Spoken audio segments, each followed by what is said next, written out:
నెలల తరబడి ఎన్ని మందులు వాడినా మీ మోకాల నొప్పులు తగ్గట్లేదా? ప్రాణ పెయిన్ క్లినిక్ లో అత్యాధునిక చికిత్స. నమస్తే, నేను విజయ్. జనసేన అధినేత AP deputy CM Pawan Kalyan Jagtial జిల్లాలోని కొండగట్టు ఆంజనేయ స్వామిని దర్శించుకున్నారు. ఉదయం 10 గంటల సమయంలో హైదరాబాద్ నుంచి రోడ్డు మార్గాన బయలుదేరిన పవన్ కళ్యాణ్ మధ్యాహ్నం కొండగట్టుకు చేరుకున్నారు. కొండగట్టు ఆలయ కమిటీ సభ్యులు పవన్ కళ్యాణ్కు ఘన స్వాగతం పలికారు. అనంతరం అంజన్నకు పవన్ కళ్యాణ్ ప్రత్యేక పూజలు నిర్వహించారు. చాలా సమయం పాటు అంజన్న ఆలయంలోనే పూజా కార్యక్రమాల్లో పాల్గొన్న పవన్ గతంలో 3 సార్లు కొండగట్టు ఆంజనేయ స్వామిని దర్శించుకున్నారు.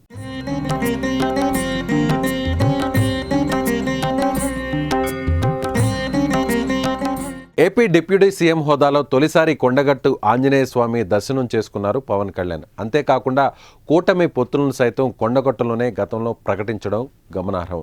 ఈ నేపథ్యంలో ఆయన కొండగట్టును సందర్శించుకోవడం ప్రాధాన్యతను సంతరించుకుంది. పవన్ పర్యటన నేపథ్యంలో పోలీసులు పెద్ద ఎత్తున బందోబస్తు నిర్వహిస్తున్నారు.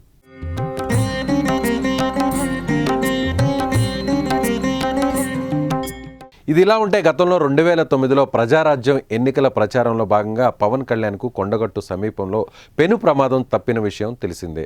హైటెన్షన్ వైర్లు పవన్ సమీపంలో పడడంతో అప్పట్లో తీవ్ర కలకలం రేపింది. అప్పటి నుంచి కొండగట్టు అంజన్ను పవన్ కళ్యాణ్ ఇష్టదైవంగా ఆరాధిస్తున్నారు. ఏ మంచి పని చేపట్టినా కూడా ముందుగా కొండగట్టుకు వెళ్తుంటారు. గత ఎన్నికల్లో ప్రచారం కోసం పవన్ వారాహి అనే ప్రత్యేక వాహనాన్ని ఉపయోగించారు. ఆ వాహనానికి తొలి పూజ కొండగట్టు అంజన్న ఆలయంలోనే నిర్వహించిన విషయం తెలిసిందే.